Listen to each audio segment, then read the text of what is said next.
Welcome to Let Me Fix This. Enjoy the video. You start by preparing your space and powering devices. First, clear about 2 meters square so you won't trip. This protects you and the headset. Once done, charge the headset to at least half and power on controllers so firmware can sync.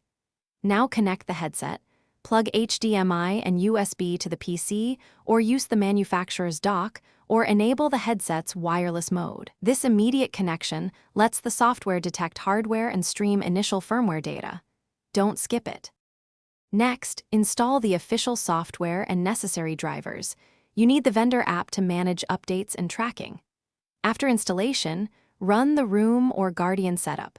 Place base stations or external sensors roughly 1.5 to 2 meters high, angled down across the play area for optimal coverage. You then calibrate the headset's interpupillary distance and controller tracking.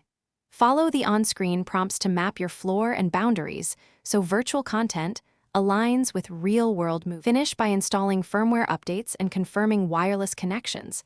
These often fix latency and compatibility problems.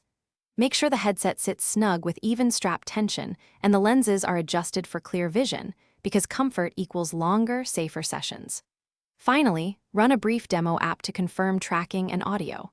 If things go wrong, immediately check sensor line of sight, restart the headset and host device, and rerun room setup. This resolves most tracking or connection faults quickly.